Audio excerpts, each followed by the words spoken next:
Hi everyone, welcome back. और आज हम बात करने वाले हैं, जो टॉपिक है हमारे पास वो है एप्लीकेशन ऑफ रेजोनेंस। ठीक है, आज हम रेजोनेंस की एप्लीकेशन की बात करेंगे। इससे पिछले क्लास में हमने रेजोनेंस को देखा था, तो हमने बोला था कि कोई भी अगर मॉलिक्यूल है उसकी की सारी प्रॉपर्टीज अगर एक ही स्ट्रक्चर से डिफाइंड नहीं होती हैं तो मॉलिक्यूल डिफरेंट डिफरेंट टाइप के स्ट्रक्चर शो करता है ताकि उसकी सब प्रॉपर्टी डिफाइंड हो पाए। इस फिनोमेना को हम रेजोनेंस फिनोमेना कहते हैं। और रेजोनेंस में केवल इलेक्ट्रॉनों का डिस्प्लेसमेंट होता है, कभी भी एटम का डिस्प्लेसमेंट नहीं होता है।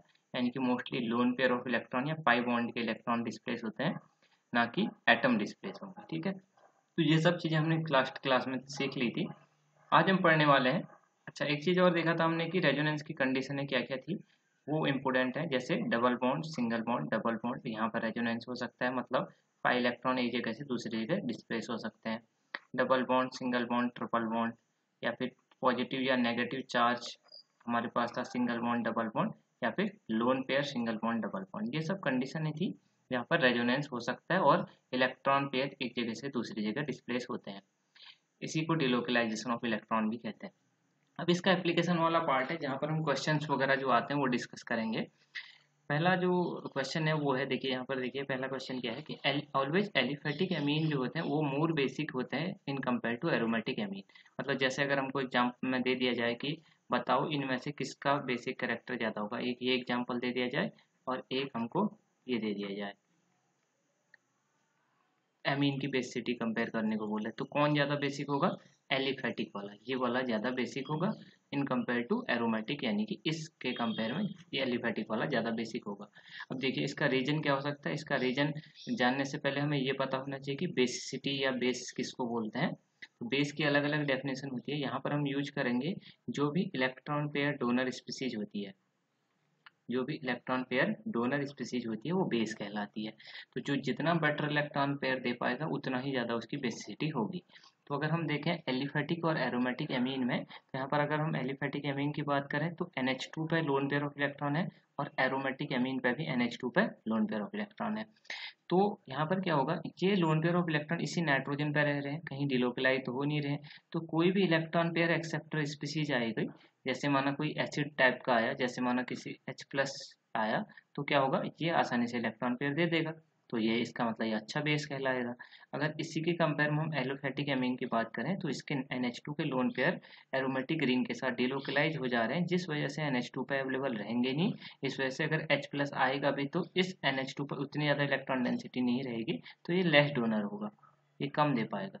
तो जो ज़्यादा बेटर दे पाएगा वो ज़्यादा बेसिक होगा, इसलिए NH2 ये वाला जो होगा वो ज़्यादा बेटर दे पाएगा। यानी कि एलिफेटिक एमीन जो होंगे वो ज़्यादा बेसिक होंगे एरोमेटिक एमीन के, क्योंकि एरोमेटिक एमीन में जो NH2 ग्रुप पे लोन पेयर है वो डिलोकलाइजेशन के थ्रू एरोमेटिक रिंग पे ऐसे सर्कुलेट कर रहे हैं। ठीक है, तो यही कारण है कि एलिफेटिक एमीन ज़्यादा बेसिक होते हैं in compare to aromatic amine के। तो यहाँ पर एक्सप्लेनेशन भी लिख रखा है कि in case of aromatic amine the lone pair of electron present at the nitrogen atom undergo resonance with benzene ring. Benzene ring के साथ रेजोनेंस में चले जाते हैं एरोमेटिक रिंग पे जब एमीन एरोमेटिक होता है। और अगर इस वजह से hence ability to donate the lone pair of electron is less, इस वजह से इनकी एबिलिटी कम है इलेक्ट्रॉन पेयर देने की, तो लेस बेसिक होंगे। जबकि एलिफेटिक एमीन में लोन पेयर ऑफ इलेक्ट्रॉन कहीं जा नहीं रहे, तो बहुत आसानी से वो दे पाएंगे किसी को भी। अच्छा, पहला एप्लीकेशन ये हो गया। दूसरा, अगर हमसे कहा जाए कि बॉन्ड लेंथ कंपेयर कीजिए या बॉन्ड लेंथ बताइए कंपाउंड की, तो ये हमने लास्ट क्लास में भी डिस्कस किया था कि हमें अगर बेंजीन की बॉन्ड लेंथ पूछा जाए तो हमें पता है कि कार्बन कार्बन सिंगल बॉन्ड और कार्बन कार्बन डबल बॉन्ड के बीच की होती है। ऐसा इसलिए है क्योंकि हमें एक्चुअली बेंजीन में हमें क्या दिख रहे हैं, डबल बॉन्ड और सिंगल बॉन्ड दिख रहे हैं। इसका मतलब हमारे पास सिंगल बॉन्ड के करस्पॉन्डिंग 1.54 एंगस्ट्रॉन और डबल बॉन्ड के करस्पॉन्डिंग 1.34 एंगस्ट्रॉन हमको बॉन्ड लेंथ मिलनी चाहिए, लेकिन ऐसी बॉन्ड लेंथ नहीं मिलती है हमको बेंजीन में। और सारे के सारे बॉन्ड क्या होते हैं, इक्वल बॉन्ड लेंथ के होते हैं, इक्वल बॉन्ड लेंथ के। इसका कारण भी क्या है, क्योंकि ये जो इलेक्ट्रॉन पेयर है पाई बॉन्ड के वो क्या कर रहे हैं, रेजोनेंस में चले जा रहे हैं। इस वजह से ये सारे के सारे बॉन्ड क्या हो जाते हैं, एक जैसे स्ट्रेंथ के हो जाते हैं। इस वजह से जो बॉन्ड लेंथ आती है वो कितनी आती है बेंजीन की, 1.39 एंगस्ट्रॉन ड्यू टू रेजोनेंस। ऐसे ही सिमिलरली अगर हम नाइट्रो ग्रुप की बात करें तो नाइट्रो ग्रुप में क्या होता है, NO2 ग्रुप है, तो ये ऑक्सीजन पर नेगेटिव चार्ज है, सिंगल बॉन्ड फिर डबल बॉन्ड है, तो यहाँ पर भी क्या होगा, ये नेगेटिव चार्ज डिलोकलाइज हो जाएगा दूसरे ऑक्सीजन के साथ। तो इस वजह से यहाँ पर भी क्या आएगा, इंटरमीडिएट बॉन्ड लेंथ आएगी, यानी कि अगर हम N सिंगल बॉन्ड O की बात करें तो यहाँ पर 136 पिकोमीटर इसकी बॉन्ड लेंथ होती है, और N डबल बॉन्ड O की होती है 115 पिकोमीटर, लेकिन बॉन्ड लेंथ एक्चुअली कितनी आएगी, 125 पिकोमीटर, जो कि इन दोनों के बीच की है ड्यू टू रेजोनेंस। ठीक है, तो इस वजह से हम कह सकते हैं कि रेजोनेंस होने की वजह से जो हमको बॉन्ड लेंथ दिखती है वो आएगी नहीं। ठीक है, जहाँ पर रेजोनेंस होगा वो बॉन्ड लेंथ, जैसे हमको double bond single bond bond length bond दिख रहे हैं, तो वो हमको बॉन्ड लेंथ ना मिलके उनके बीच की बॉन्ड लेंथ हमको ऑब्टेन होगी ड्यू टू रेजोनेंस।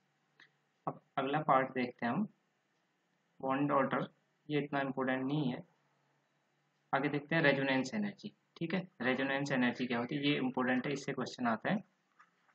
देखिए रेजोनेंस एनर्जी क्या होती है, रेजोनेंस एनर्जी वो एनर्जी होती है जो मॉलिक्यूल ने स्टेबलाइज होने के दौरान रिलीज कर दी होती है। ठीक है, ये रिलीज एनर्जी है। तो मतलब कहने का मतलब, अगर मॉलिक्यूल ने एनर्जी रिलीज कर दी तो जितना ज़्यादा लेस एनर्जी होती है मॉलिक्यूल की, लेस एनर्जी होगी तो क्या होगा, मोर स्टेबिलिटी होती है। जितना ज़्यादा मॉलिक्यूल के अंदर लेस एनर्जी होगी उतनी ज़्यादा उसकी स्टेबिलिटी ज़्यादा होगी।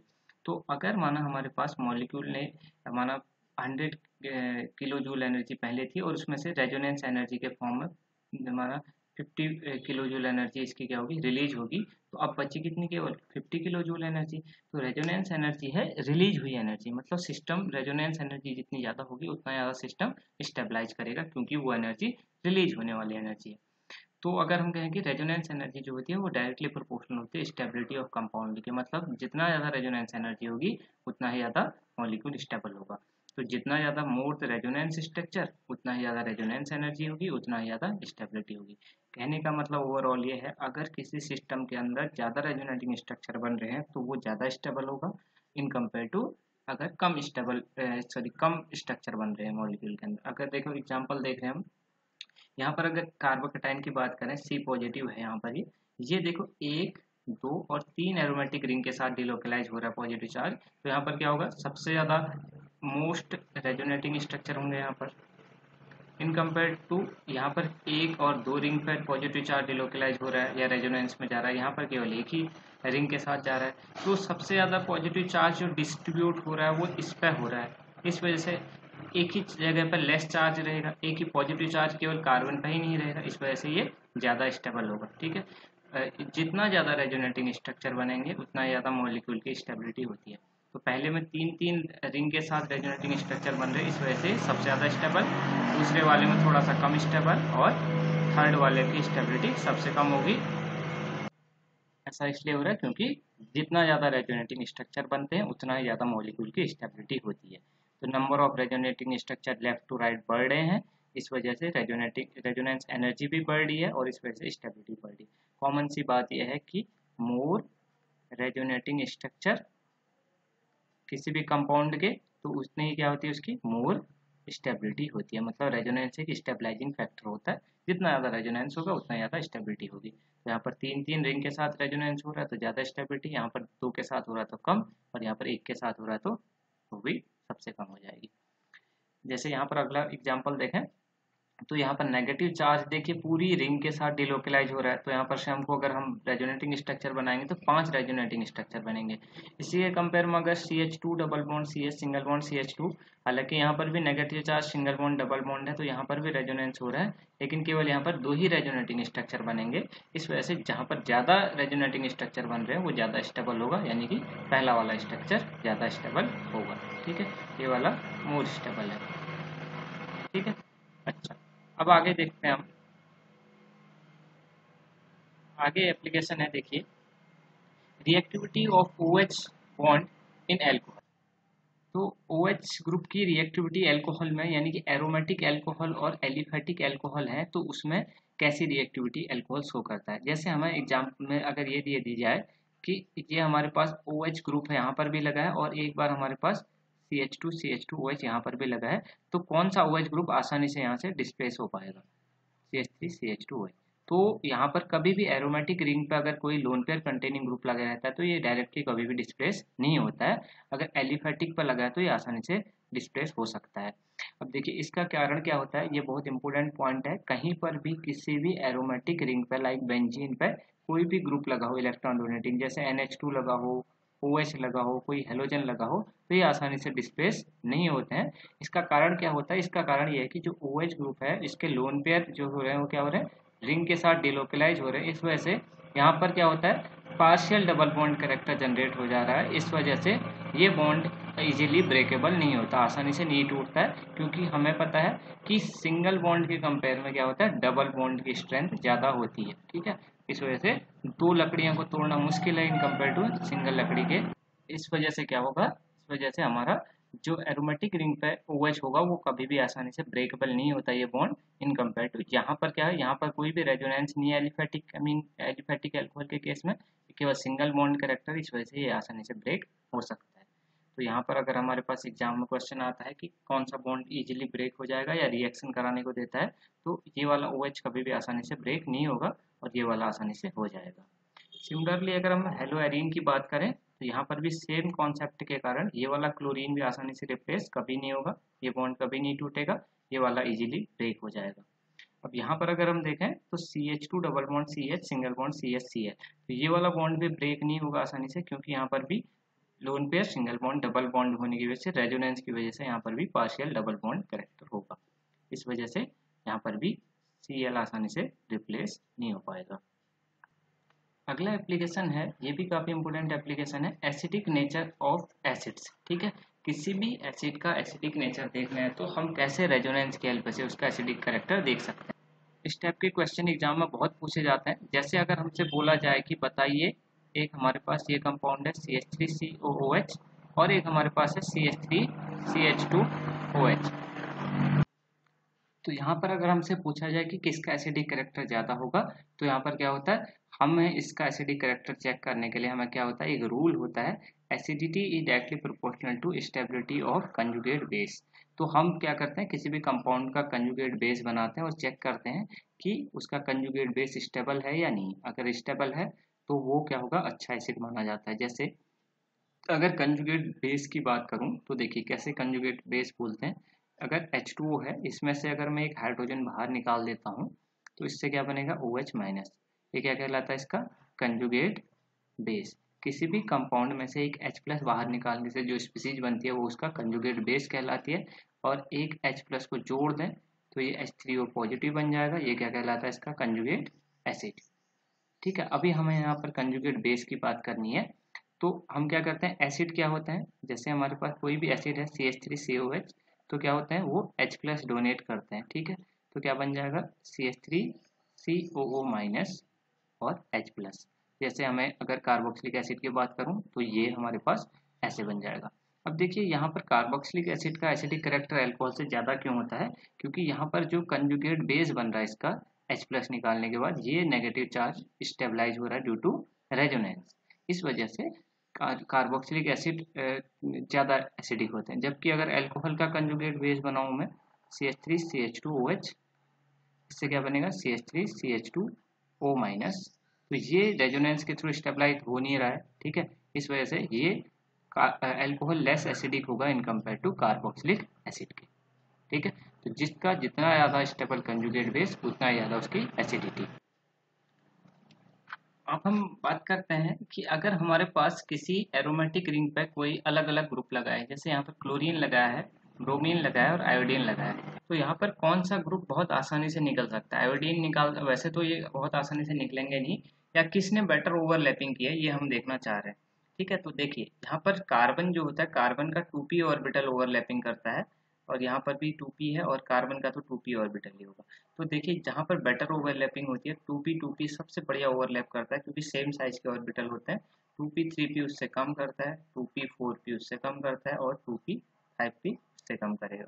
तो अगर हम बेटर ओवरलैपिंग की बात करें तो यहाँ पर क्या होगा, क्लोरीन का 3p ऑर्बिटल होता है, क्योंकि क्लोरीन अगर हम बात करें फ्लोरीन, क्लोरीन, ब्रोमीन, आयोडीन, तो फ्लोरीन सेकेंड पीरियड में आता है तो इसका 2p ऑर्बिटल यूज होता है, फ्लोरीन का 3p, ब्रोमीन फोर्थ पीरियड में आता है तो 4p, और आयोडीन फिफ्थ पीरियड में आता है तो 5p ऑर्बिटल यूज होता है।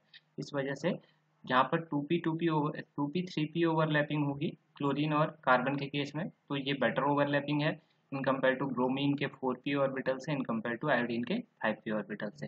तो जहाँ पर बेटर ओवरलैपिंग होगी वहाँ पर बेटर इलेक्ट्रॉन डोनेशन भी होगा, तो क्लोरीन इनमें सबसे बेटर इलेक्ट्रॉन डोनेट कर पाएगा एरोमेटिक रिंग की तरफ।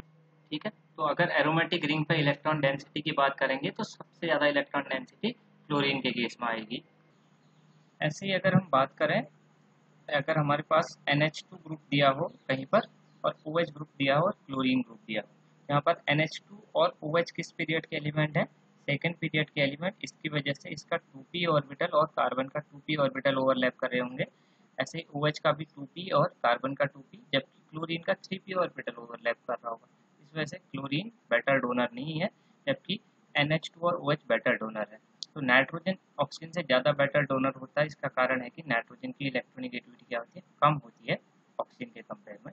इस वजह से नाइट्रोजन बेटर डोनेशन दे पाता है। ठीक है, इस वजह से अगर यहाँ पर हम बात करें, अगर बाद में हम देखेंगे कि इलेक्ट्रोफाइल अगर अटैक करेगा तो NH2 वाली इस रिंग पर बेटर कर पाएगा, क्योंकि यहाँ पर ज़्यादा इलेक्ट्रॉन मिलेंगे, क्योंकि NH2 ने ज़्यादा इलेक्ट्रॉन दिए होंगे, और इन कंपेयर टू इस OH वाले रिंग के और इन कंपेयर टू क्लोरीन वाले के। ठीक है, तो ये हमारा बाद में यूज होगा एप्लीकेशन पार्ट पे, जहाँ पर हम देखेंगे एरोमेटिक इलेक्ट्रोफिलिक सब्स्टिट्यूशन रिएक्शन जब होती हैं हमारे पास, जैसे नाइट्रोजन, हेलोजनेशन, सल्फोनेशन, ये सब, तो वो एप्लीकेशन पार्ट जरूर यूज होगा।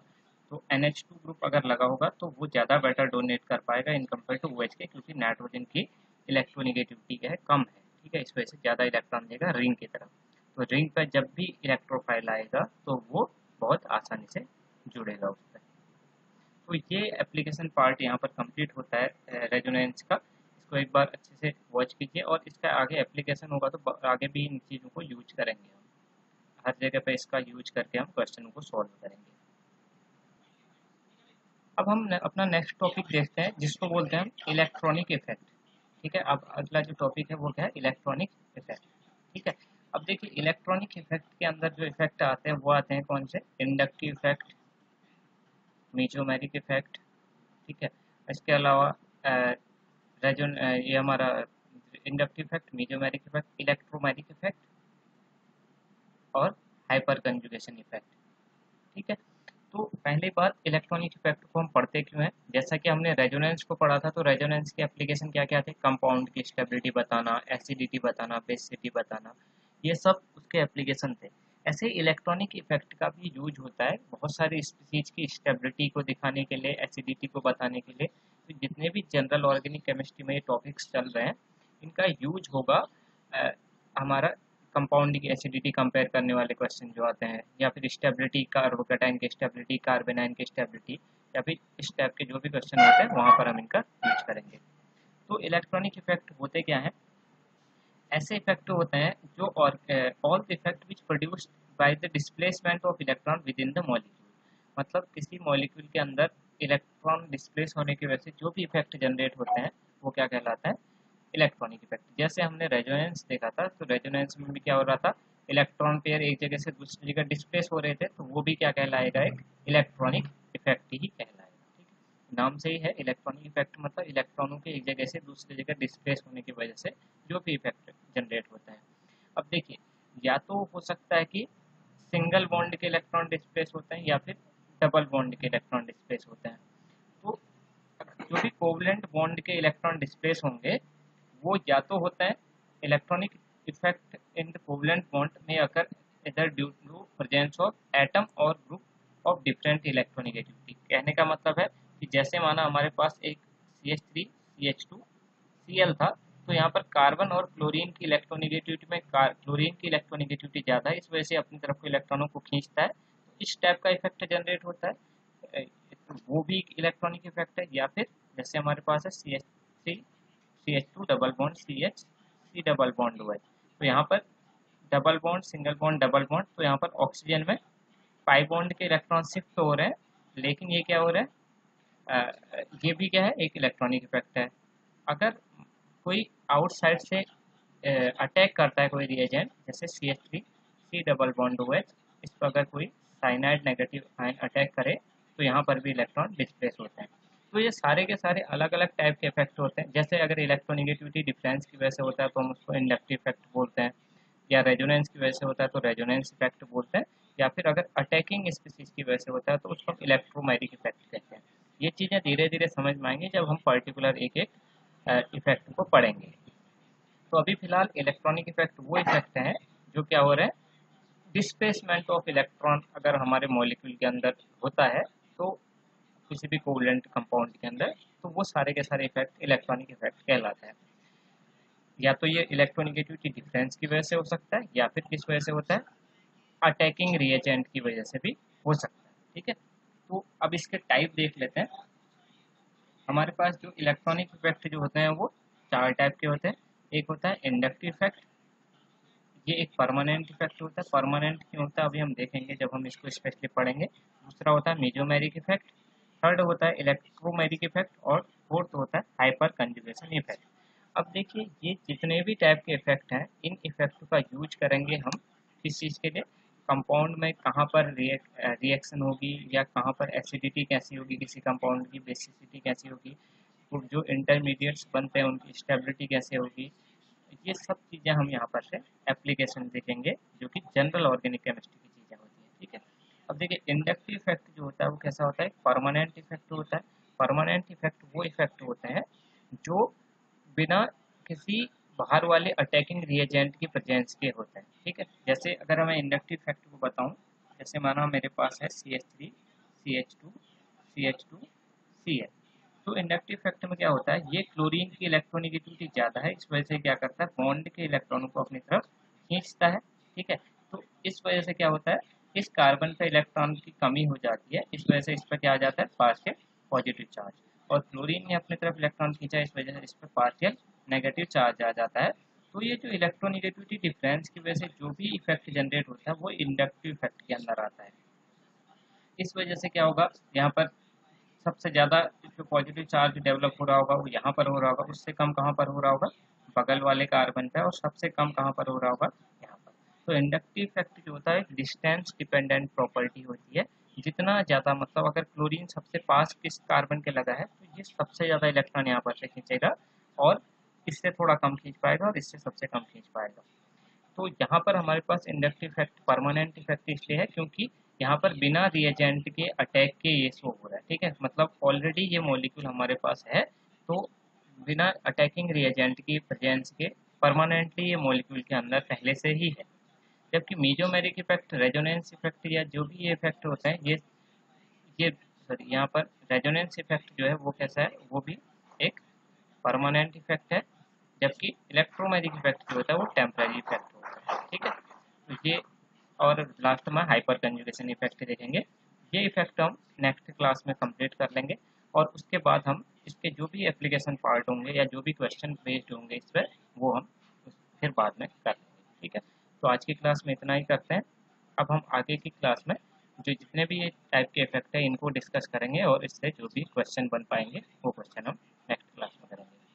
तो ठीक है, मिलते हैं अब नेक्स्ट